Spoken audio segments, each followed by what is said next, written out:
These are the goals for the organometallics unit. We're going to start with electron counting. We've been reviewing electron counting, but it's going to be really important in this module. I will also discuss the differences between early and late metals. For example, titanium and platinum have very different chemistry. We're going to use MO theory to explain the bonding of ligand types. We're going to talk really briefly about synthetic methods. I'm not expecting you to be able to synthesize organometallic compounds after this class, but some general features of synthesis. MO theory to explain the reactivity of those complexes. The 4 reactions of organometallics. There are more, but there are 4 big ones. And then the big focus is putting it all together in a catalytic cycle. The history of organometallics is long and interesting. There are 2 documents on Sakai. There is a PDF called OM History, which is an excerpt from a textbook. And there's also some words that I wrote about the history of the field, as well as the various ligand types in organometallic chemistry. So that's going to be your main text for this part of the course.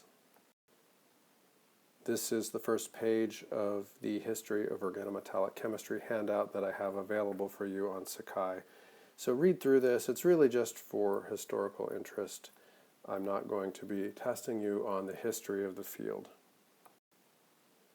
One thing that is important coming from the previous portions of the class is electron counting. So being able to count the valence electron count, the valence number or oxidation state, the DN count, and that's supposed to be a superscript, but that's a conversion problem, and assigning compounds using XL notation, the covalent bond classification. So before you listen to the rest of this video, go ahead and try to fill this out the best you can, and the next several slides I will show my work to explain how I got these answers. So manganese is in group 7 of the periodic table. It brings 7 electrons to the complex. Bromine is an X ligand, brings 1 electron to the complex. Carbonyl is an L ligand and brings 2 electrons each to the complex. So 7 electrons plus 1 for the bromine plus 2 times 5 for the carbonyls gives us a total of 18 electrons in our complex. The valence number is how many electrons did the manganese have to donate to bind to X ligands. With 1 X ligand, that means its valence number is 1.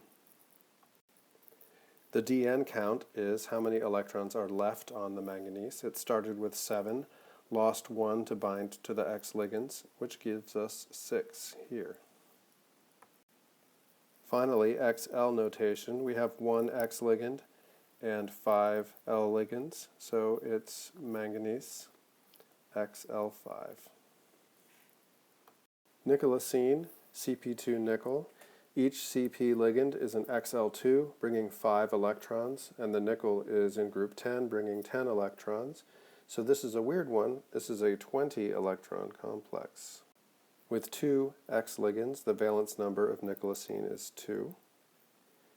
The DN count, well, 10 minus 2 is 8, which gives us a D8 complex, and this is nickel with XL2 twice.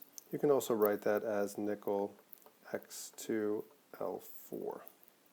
Cobaltocene is actually a fairly common reducing agent. See if you can figure out why that might be the case. Why was it an electron? I won't go through this in as much detail. The valence electron count is 19. The valence number is the same because it's the same ligands. The DN count, well, cobalt is in group 9. We bonded to 2 X ligands, so that's 7. And our XL notation is exactly the same. We have cobalt XL2, 2, or X2L4. Finally, we're at ferrocene, the complex that launched organometallic chemistry. So the valence number is still going to be 2. Iron is in group 8, but we've taken away 2, so that's going to give 6.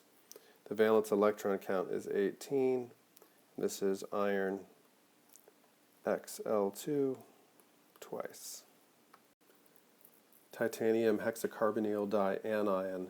I said in class that carbonyl ligands support low or negative oxidation states. This is titanium formally in a -2 oxidation state. So titanium with 2 additional electrons brings 6 electrons to the table in terms of its DN count, and with no X ligands, its DN count is the same as its valence, as what it's bringing to the valence shell. CO is an L-type ligand. We have 6 times 2 plus 6. This is an 18 electron complex. An important point to note is metal carbonyls are almost always 18 electron complexes. Because this is titanium in the -2 oxidation state, or the -2 valence number, we put a -2 here, and this is titanium L6 2-. There are ways to correct this using the covalent bond classification method, the equivalent neutral class, but this is acceptable for Chem 104. Now that you've listened to this video, the next thing to do is to move on to the next section, which is week 1, lesson 3, the first 4 ligands in organometallic chemistry.